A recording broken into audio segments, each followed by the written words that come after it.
lui qui nous a réunis ce soir. Sa parole déclare qu'il est doux et agréable les frères de demeurer ensemble. C'est là que l'Éternel déverse sa bénédiction en abondance. Nous allons se suivre dans le livre de 1 Samuel chapitre 18 et nous allons lire le verset 18. Non, excusez-moi, 1 Samuel chapitre 2, le verset 18. Je lis la parole. Samuel faisait le service devant l'Éternel et revêtu d'un éphod de lin. Amen. Oui, quelques jours passés, nous étions en train de parler des caractéristiques d'un sacrificateur de l'Éternel. Et hier, nous avions été richement bénis par le message de notre bien-aimé Paul sur la sanctification. Nous avons pensé que, avant de poursuivre dans ce même thème de la sanctification, c'était important ce point concernant le sacrificateur de l'Éternel. Alors, ce soir, nous avons comme sous-thème, nous savons que le thème c'est les caractéristiques d'un sacrificateur de l'Éternel. Nous allons partager ce soir sur le sacrificateur doit porter l'éphod. Doit porter l'éphod. Notre de base concernant les caractéristiques sacrificateurs de l'Éternel, c'était dans 1 Samuel chapitre 2, le 35. Je vais encore le... Je m'établirai un sacrificateur fidèle qui agira selon mon cœur. Je lui bâtirai une maison stable et il marchera toujours devant mon oint. 1 Samuel chapitre 2, le verset 35. C'est notre salle de base. Lorsqu'on a introduit cette caractéristique d'un sacrificateur de l'Éternel, nous avons vu que le sacrificateur de l'Éternel doit être fidèle et on a défini la fidélité comme le fait d'agir selon le cœur et selon l'idée. Le sacrificateur, c'est celui qui fait les choses selon Dieu, non selon sa propre capacité ou sa propre intelligence. Nous avons aussi le sacrificateur doit être un homme qui sait se retirer des ombres, aller dans la présence de Dieu, quelqu'un qui doit connaître Dieu de façon particulière. Nous avons aussi vu que le sacrificateur doit être choisi pas par les hommes. Nous avons aussi vu que le sacrificateur doit connaître dans la connaissance de Dieu, il doit connaître Dieu comme Père. Nous voulons aller ici qu'il doit aussi connaître le Tout-Puissant, c'est-à-dire il doit être conscient de l'omniprésence de Dieu, être aussi conscient de l'omnipotence de Dieu. Si le Seigneur fait grâce, selon ce qu'il nous donnera. On va en parler un autre jour. Mais ce soir, nous parlons de l'éphod. La Bible dit, je relis en chapitre 2, le verset 18, Samuel faisait le service devant les... Et cet enfant était revêtu d'un éphod de lin. Nous remarquons que le sacrificateur, c'est un homme qui fait le service devant l'Éternel. C'est vrai qu'étant serviteur de Dieu, nous sommes au service des hommes, mais nous servons pas devant les hommes. En lisant Philippiens chapitre 1 aujourd'hui, aimé dans le Seigneur, j'ai pu voir les caractéristiques de celui qui sert devant l'Éternel. Pas devant les hommes, mais qui sert devant l'Éternel. Nous allons prendre dans le livre Thessaloniciens. Dans 1 Thessaloniciens, nous allons prendre le chapitre 2. L'apôtre Paul, écrivant aux chrétiens de Thessalonique, il nous révèle les caractéristiques ou la moralité des hommes et des femmes qui servent Dieu. Bien-aimés, lorsqu'on parle du service ici, servir l'Éternel ne signifie pas forcément être un prédicateur, mais tout celui qui est né de nouveau est un serviteur de l'Éternel. Toute personne qui est née de nouveau est une servante de l'Éternel. Donc nous prenons 1 Thessaloniciens chapitre 2 et nous allons lire du verset 3 jusqu'au verset 6. Notre prédication ne reposait ni sur l'erreur, ni sur des motifs impurs, ni sur la fraude. Premièrement, nous lisons d'abord jusqu'à 6, mais selon que Dieu nous a jugés dignes de nos évangiles, ainsi nous parlons non comme pour plaire à des hommes, mais pour plaire à Dieu. Nos cœurs. Jamais en effet nous n'avons usé de paroles flatteuses, comme vous le savez. J'ai eu la cupidité pour mobile, Dieu en est témoin. Verset 6. Nous n'avons point cherché la gloire ni de vous, ni des autres. Nous aurions pu produire avec autorité comme apôtres de Christ et dans le Seigneur. L'apôtre Paul dit que leur prière ne reposait ni sur nous l'erreur, ni sur des motifs impurs. Donc on peut prêcher des motifs impurs. Quels sont les motifs impurs par exemple? Quelqu'un qui devient prédicateur pour se faire de l'argent, qui utilise la piété ou le ministère comme un moyen pour gagner de l'argent. La Bible déclare gratuitement et vous devez aussi donner gratuitement. Servir, bien-aimé, les dons de l'esprit, servir Dieu, bien-aimé. D'autres utilisent par exemple leur don spirituel, le don de la prophétie ou encore le don bien-aimé pour se faire de l'argent. Bien-aimé dans le Seigneur, tout prophète qui cherche de l'argent pour servir Dieu ou pour exercer son don, ça ne vient pas de Dieu. Reçu gratuitement, vous devez aussi donner gratuitement. L'apôtre Paul continue en disant, mais selon que Dieu nous a de nous confier l'évangile, ainsi nous parlons pas comme pour plaire aux hommes, mais pour plaire. Le jeune Samuel servant l'Éternel, tout ce qu'il faisait, c'était d'abord pour chercher à plaire à Dieu. Il ne cherchait pas à plaire, il ne cherchait pas à faire plaisir aux hommes. Mais il cherchait, bien aimé, à faire plaisir à Dieu. Donc, si sacrificateur de l'Éternel, dans tout ce que nous faisons, bien aimé dans le Seigneur, nous devons avoir détermination, comme la gloire de Dieu dans ce que nous faisons.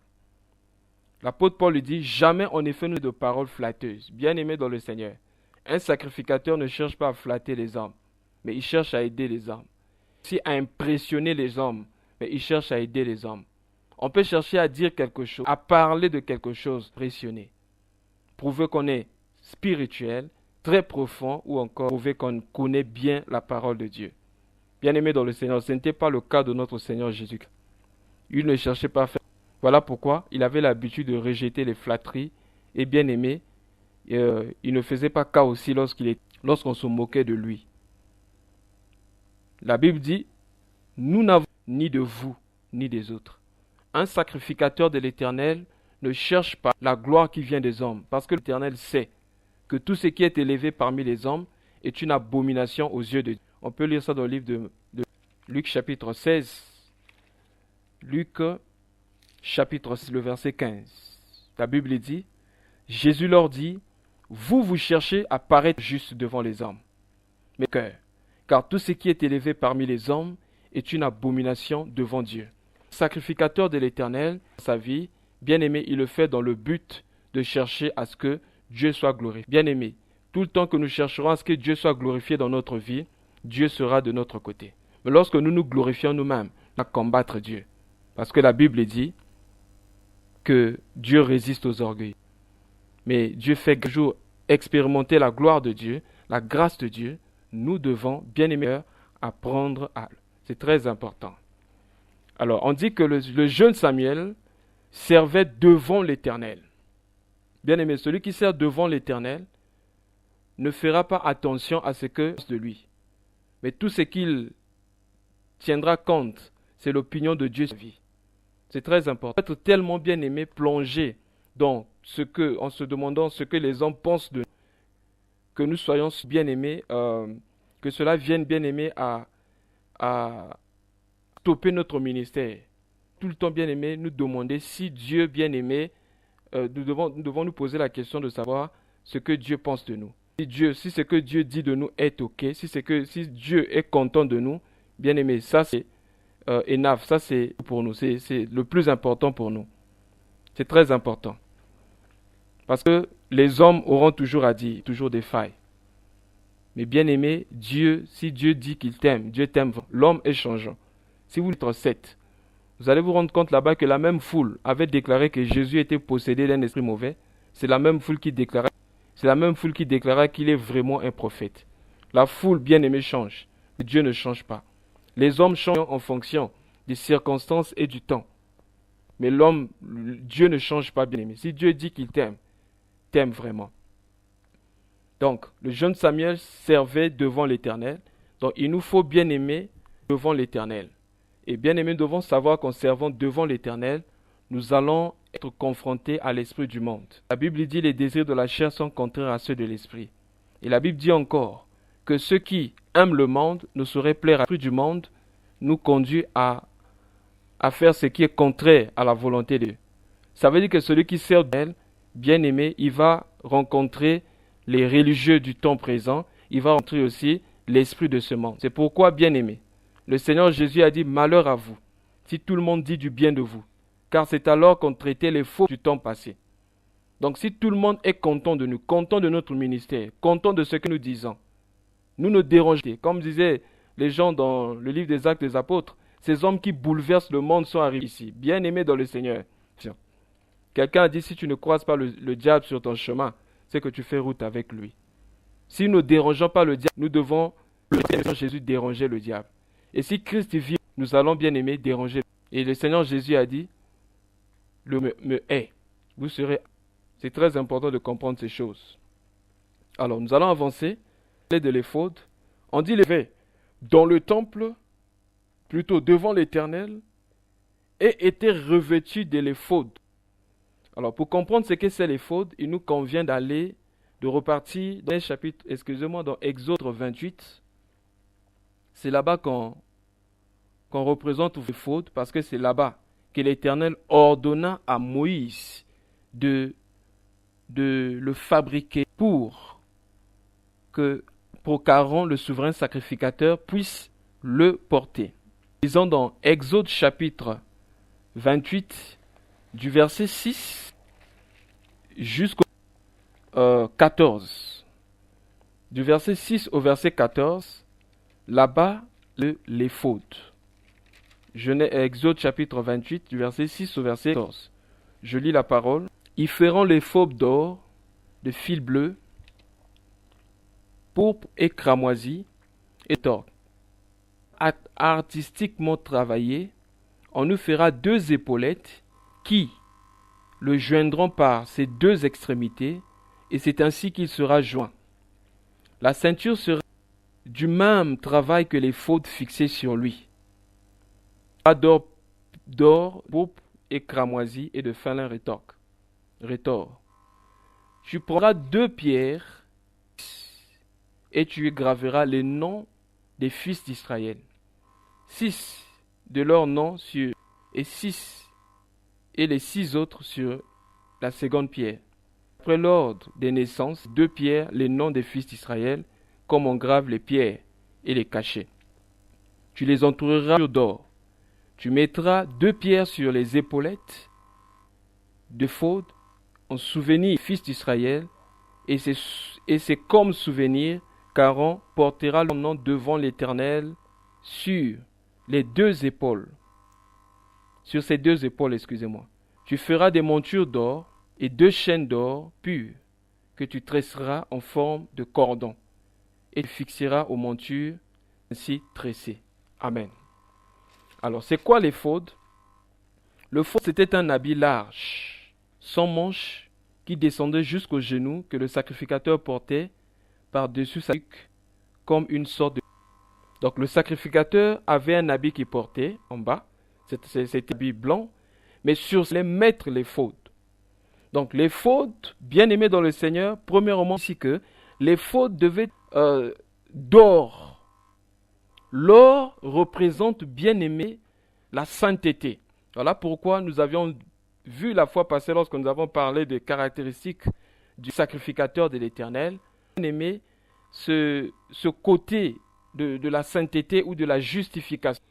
Nous avons déjà expliqué que personne ne peut voir Dieu et vivre. Vous savez, lorsque Dieu a dit à Moïse, Moïse a dit à Dieu, c'est ta gloire. Et Moïse lui a dit, et plutôt Dieu lui a dit, tu ne pourras me voir, aucun homme ne peut me voir et vivre. Mais je te placerai sur le creux d'un rocher. Et étant sur ce rocher, tu pourras me voir.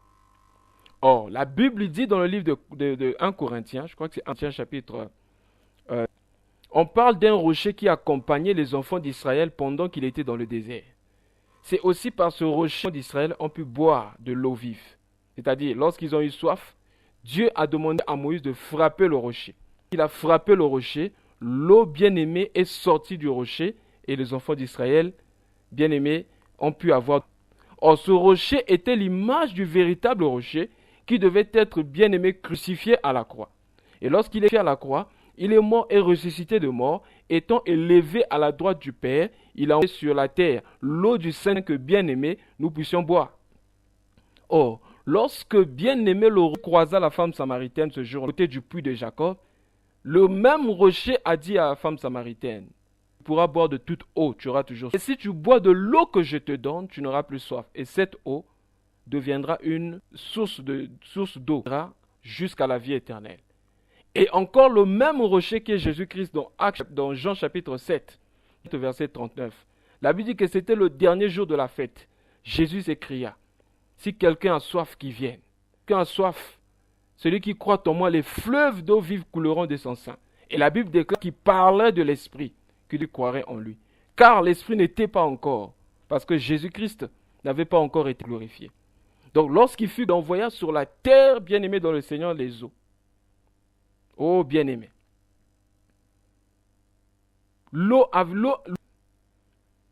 Les enfants d'Israël ont pu avoir bien-aimé.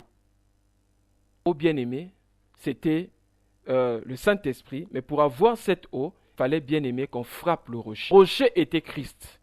Donc pour être bien-aimé, pour voir Dieu, il faut se mettre en Christ. Car là, on ne connaît le Fils si ce n'est le Père. Et personne ne connaît le Père si ce n'est le Fils, et ceux à qui le Fils veut le révéler. C'est lorsque nous sommes en Seigneur, comme Moïse, qui était placé sur le rocher, que nous pouvons voir Dieu et vivre. Et nous pouvons voir Dieu bien-aimé. Parce que bien-aimé, si nous nous approchons de Dieu tel que nous sommes bien-aimés, nous allons croiser bien-aimé la colère de Dieu. Nous allons croiser bien-aimé la face de Dieu. Voilà pourquoi Dieu dit à Moïse, tu me verras par l'arrière. Parce que la face de Dieu parle. Or, pour surmonter le jugement, il faut être pur devant Dieu. C'est pour nous parlons de la justification. Oh bien-aimé dans le Seigneur, c'était l'habit que le souverain sacrificateur devait parler comme une forme de justification vers Dieu. Parce que la Bible déclare que notre justice est considérée comme un vêtement souillé. Personne ne peut être justifié par sa propre justice. Mais pour bien-aimé être juste devant Dieu, il fallait que les bien-aimés à Dieu avec la justice de Christ. Car lorsque Dieu descend, vous vous rappelez, ce jour-là, Dieu devait frapper l'Égypte. Dieu va demander au peuple d'Israël de placer le sang sur des linteaux. Et lorsqu'on a pris le linteau, Dieu était parmi, il voyait le sang, la colère de Dieu était apaisée. Donc nous avons justifié par le sang. Je ne suis pas en train ici de parler, bien aimé, d'invoquer le sang comme ça se passe dans les églises. Les gens invoquent le sang du sang sur notre corps, sur les voitures, sur les voies. Bien aimé, ça c'est une doctrine qui vient de l'enfer. La Bible ne nous a jamais demandé d'invoquer le sang. La Bible dit ceci. Si nous confessons nos péchés, il est juste et fidèle et pardonné. Et la Bible dit encore, nous avons vaincu par le sang de l'agneau. Pourquoi?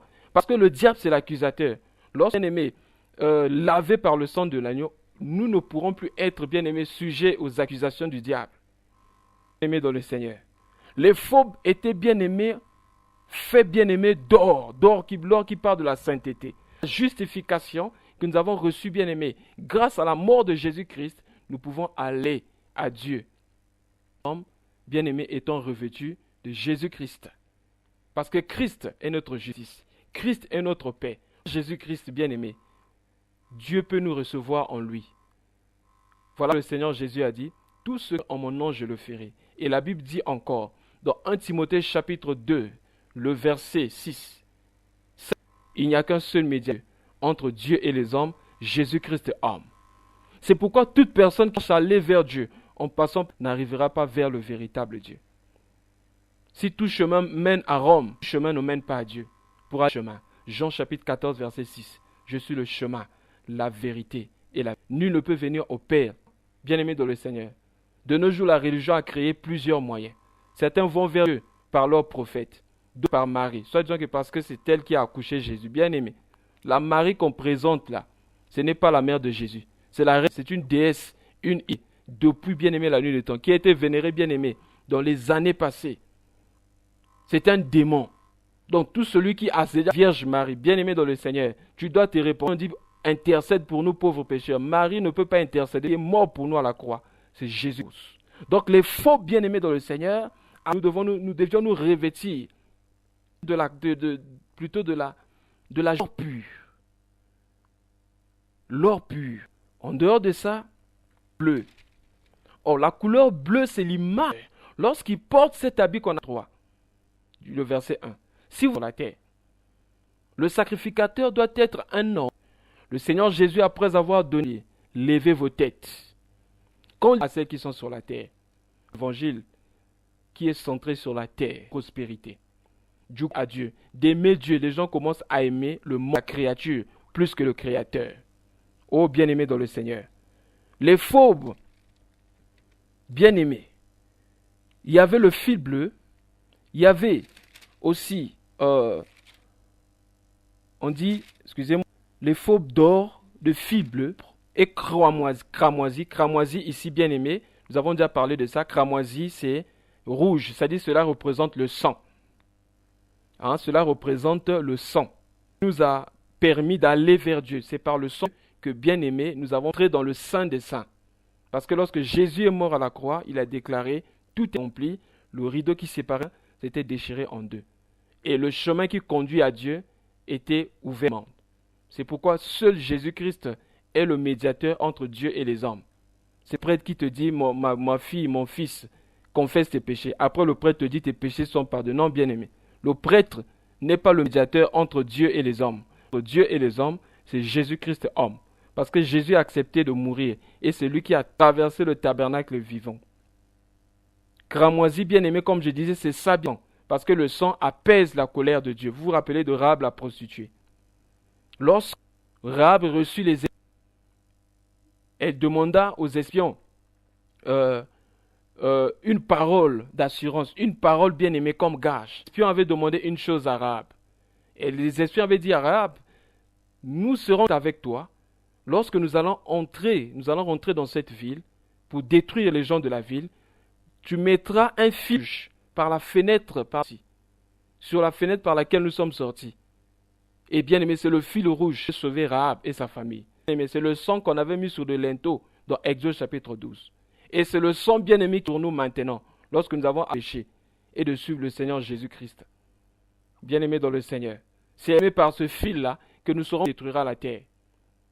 Car avant la destruction, bien aimé, il y aura l'enlèvement de l'Église. Et il va enlever son Église. Lesquels seront ceux-là qui sont sous la puissance du sang de l'agneau. C'est ceux-là qui sont protégés. Et le agneau, bien aimé, comme je disais, ce que nous déclarons, c'est pas ce que nous appelons que le sang vienne sur moi ou que le sang tombe sur cette nourriture, etc. Mais c'est lorsque nous déclarons, nous confessons ce que Jésus a fait dans notre vie. Nous sacrifions à la croix. Bien-aimés dans le Seigneur. Ensuite, sur les faux, il y avait 2 épaulettes. 2 épaulettes qui le joindront par ces 2 extrémités et c'est ainsi qu'il est bien-aimé. Sur ces 2 épaulettes, on avait placé, on va continuer, et la ceinture sera du même travail que les faux fixés sur lui. Elle sera d'or pur, de fil bleu, pourpre et cramoisi et fin lin retors. La ceinture devait être de matière, de même que la ceinture c'est la vérité. Donc la pureté, la transparence. Ensuite, verset 9, tu prendras 2 pierres d'onyx et tu graveras les noms des fils d'Israël. 6 de leurs noms, 6 autres sur la seconde pierre, d'après d'ordre des naissances. Tu graveras sur ces 2 pierres d'Israël comme on grave les pierres et les cachets. Tu les entoureras de montures d'or et tu mettras les 2 pierres sur les épaulettes de l'éphod. Bien-aimés dans le Seigneur. Pourquoi on devait mettre les noms sur les épaulettes? Or, vous savez que les épaulettes, bien-aimés, c'est ce qu'on met sur les épaules. Or, ça parlait, bien-aimé, du poids bien-aimé, c'est-à-dire, un sacrificateur, c'est celui qui doit mettre les noms des fils sur son épaule. Or, le fait de mettre sur son épaule, bien-aimé, c'est la charge que nous avons dans la vie de nos frères. La charge, bien-aimé, nous devons bien aimer la charge sur l'épaule. Un sacrificateur, c'est celui bien-aimé qui ne se décharge pas, qui se charge, qui met la charge sur son épaule. Pourquoi? Parce que c'est un homme qui rentre dans la présence de Dieu. Bien-aimé, on met sur l'épaule celui qui est quoi? Un sacrificateur doit être un homme qui est miséricordieux. C'est celui qui est miséricordieux, c'est celui qui est compatissant. Et c'est celui qui supporte, bien-aimé, la faiblesse, la faiblesse, bien-aimé, faible. C'est pourquoi là, dans Romains chapitre 15, remarquons ici dans Romains chapitre 15, du 1er au 3, Romains chapitre 15, du 1er au 3e verset, la Bible dit ceci. Nous qui sommes forts, nous devons l'être de ceux qui ne le sont pas. Et nous ne devons, et nous, plaire en nous-mêmes. Ne pas nous complaire en nous-mêmes. On se dit que chacun de nous complaise au prochain pour ce qui est bien en vision. Verset 3. Car Christ ne s'est point complu en lui-même. Mais selon qu'il est écrit, les outrages de ceux qui t'insultaient sont tombés sur nous. Bien aimé, qu'est-ce que nous remarquons ici? La Bible dit que nous qui sommes forts, nous devons supporter les faiblesses de ceux qui ne le sont pas. Être prêt, bien aimé dans le Seigneur, à supporter les faiblesses de ceux qui sont faibles. Parce qu'il y a des choses qui nous pousser à nous décourager. Lorsque, bien aimé, quelquefois on voit les frères ne pas se donner de Dieu, lorsqu'on voit les frères bien-aimés ne pas vivre dans la sainteté, cela peut nous pousser, bien-aimés, à nous énerver. Et si nous n'avons pas la miséricorde, si nous n'avons pas appris, bien-aimés, à mettre les frères sur l'épaule, on risque de jeter les frères, dire, bon, celui-ci ne jamais se convertir, il n'y a rien à faire de lui. Et là, nous allons tomber dans le péché de Caïn. Vous savez, lorsque Dieu apparut à Caïn, Dieu dit à Caïn, où est ton frère Abel? Et qu'est-ce que Caïn va répondre? Suis-je le gardien de mon frère? Bien-aimé, oui, ton frère. La Bible dit, veillez les uns sur les autres. Mais qu'est-ce que les sacrificateurs de ce temps, de ce temps? Quand le frère, au lieu d'aller encourager, exhorter le frère pour que le frère se lève du péché, on en trouve une opportunité, une occasion pour commencer à calomnier. Et vous voyez des gens dire, oh, moi je savais, Dieu m'avait montré à longtemps. Ce frère-ci, Dieu m'avait révélé son état depuis longtemps. Mais si Dieu t'avait révélé, qu'est-ce que tu avais fait de cette révélation? Bien, le sacrificateur doit apprendre à mettre les frères sur l'épaule, doit apprendre à porter la charge, ne pas abandonner. Mettre sur l'épaule, bien-aimé, pour aller dans la présence de Dieu, parle aussi, bien-aimé, intercession. Un sacrificateur doit emmener le peuple de Dieu dans la présence. Vous allez remarquer aussi, bien-aimé, que les phobes n'étaient pas seulement, bien-aimés, sur ces pierres où étaient écrits les noms des enfants d'Israël, ce n'était pas au niveau, bien-aimé, des épaules, mais c'était aussi au niveau de sa poitrine. La poitrine, bien-aimé, parle du cœur. Un sacrificateur doit apprendre à porter, bien-aimé, les frères dans son cœur. Il doit apprendre à porter le peuple de Dieu dans son cœur. Bien-aimé, le sacrificateur, c'était un homme bien-aimé qui était, qui se tenait devant Dieu pour représenter le Seigneur. C'est quelqu'un, bien-aimé, en quelque chose qui priait en faveur lorsqu'on représente le... Voilà pourquoi le Seigneur Jésus, pour nous sauver, faiblesse, il est devenu comme parce que nous nous sentons trop saints. C'est vrai, la Bible dit.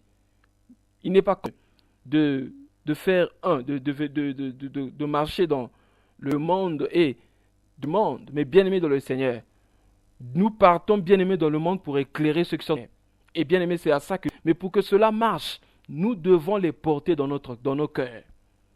C'était ça, bien-aimé, la vie des sacrificateurs. Même en dehors de ceux du monde. Est-ce que tel que tu es là, que tu prends quelquefois le temps de prier, même pour tes frères avec... Oh, bien-aimé dans le Seigneur. Le sacrificateur Aaron devait rentrer dans même pas son nom. Ça veut dire quoi? Un sacrificateur, lorsqu'il va pour lui-même, il cherche bien aimé, car c'est à ça qu'il est le peuple vers Dieu. Il prend le peuple, met le Dieu vers le peuple. Il prend le Dieu de... C'est ce que le sacrificateur fait. C'est à ça que Dieu nous a appelés bien-aimés dans le Seigneur. Nos vies ne seront plus les mêmes. Nous sommes devenus tellement bien-aimés, centrés sur nous-mêmes, que Dieu est incapable de nous utiliser aujourd'hui. Parce que nous prions pour ce qui est à nous, mais de prier pour nous-mêmes. Quel type de prière? Il y a la prière d'adoration, dans la présence de Dieu, pour dire à Dieu ce qu'il est, à Dieu ce qu'il fait, et ce qu'il est capable de faire. Mais il y a aussi, bien aimé, la prière, les actions de grâce. Lorsque nous disons merci à Dieu pour ce qu'il a fait, et pour ce qu'il est. Mais dans le Seigneur, en dehors de ça, prière, bien aimé, d'intercession.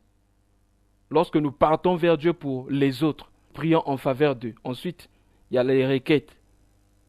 Lorsque nous prions pour nous-mêmes. Car Philippiens 4, 6 à 7 dit, mais en toute chose, faites connaître vos besoins à Dieu par la prière. Et la paix de Dieu qui surpasse toute intelligence, gardera vos pensées en Christ. Bien-aimés dans le Seigneur, un sacrificateur, c'est celui qui a les phobes tout le temps. L'ancienne alliance, il portait ces habits-là seulement lorsqu'il devait aller dans la présence de Dieu. Mais pour nous, nous devons porter les phobes tout le temps. Parce que bien-aimés, si bien-aimés, dans les moments de difficulté, les phobes nous aident, bien-aimés, à prendre page pendant que nous passons par les moments difficiles. Les phobes nous donnent, bien-aimés, le courage de persévérer dans la foi. Nous allons le livre de 1, allons voir ce qui s'est passé avec David. David, je voulais rappeler, David, c'était la préfiguration du Seigneur Jésus-Christ. Lui qui a exercé, bien-aimé, il a fonctionné dans les 3 onctions. Elgo nous avait parlé des fois pendant qu'il intercédait. David avait l'onction roi, il avait l'onction du sacrifice prophète. Donc c'était la préfiguration de Jésus-Christ. Ce que le roi Saül n'avait pas. Sujet d'aujourd'hui, nous parlons de l'Éphod. Prenons 1 Samuel chapitre 30 et nous allons lire le verset... Ok, on va commencer à partir du verset 1er jusqu'au verset 8. La Bible dit, lorsque David arriva le 3e jour à Tiglag avec ses gens, les Amalécites avaient fait une invasion dans le Midi et à Tiglag. Ils avaient détruit et brûlé Tiglag après avoir fait prisonnier les femmes et tout ce qui s'y trouvait, petits et grands. Ils n'avaient tué personne, mais ils avaient tout emmené et s'étaient remis en route. David et ses gens arrivèrent à la ville et voici, elle était brûlée. Et leurs fils et leurs filles étaient emmenés captifs. Alors David et le peuple avec lui élevèrent la voix et pleurèrent jusqu'à ce qu'ils n'eussent point la force de pleurer. Bien, mais vous imaginez? C'est-à-dire qu'il y a à pleurer. Mais ils avaient arrêté de pleurer seulement parce qu'ils n'avaient pas de pleurer. Je continue. Les 2 femmes de David avaient été emmenées, Chinoam de Jezreel et Abigail de Carmel, femme de Nabal. David fut dans une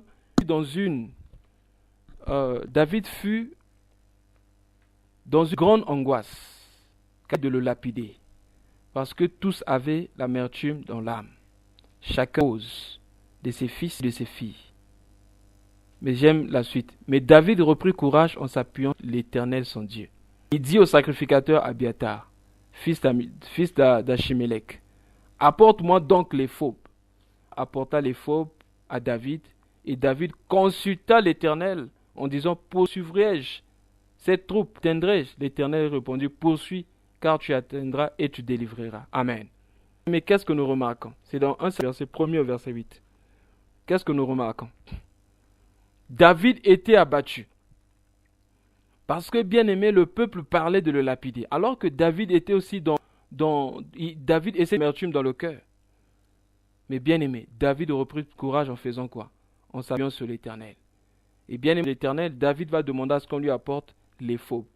Quand il a porté l'éphod, bien aimé, vous pouvez consulter l'Éternel. Bien l'éphod, on ne peut pas consulter l'Éternel. Qu'est-ce que je vais dire? L'éphod, bien aimé, c'est cet habit important pour nous approcher de l'Éternel. Parce que, bien aimé, l'éphod nous place, bien aimé, sur le propitiatoire. Ah, la Bible dit que est avec Moïse, bien aimé, au niveau du propitiatoire. Le propitiatoire, bien aimé, c'est là que nous avons trouvé le pardon. C'est pourquoi la Bible, nous devons nous approcher du trône de la grâce. Or, la grâce est venue par Jésus-Christ, parce qu'il a versé son sang. Bien aimé, nous devons tout le temps porter l'éphod. Parce que, bien aimé, en portant l'éphod, nous aurons la force de surmonter les tentations. Nous aurons, bien aimé le Seigneur, la force d'être encouragés par la foi dans les mauvais jours. Les aimés dans le Seigneur peuvent représenter les armes du combat d'Éphésiens chapitre 6. La Bible dit, restez-vous de tout, afin que vous ayez la force de surmonter aux attaques et à toute armée de l'ennemi. Et de pouvoir, après avoir tout surmonté, que le Seigneur nous bénisse et qu'il nous donne devant sa face, jour et nuit. Que le Seigneur nous bénisse tous. Amen.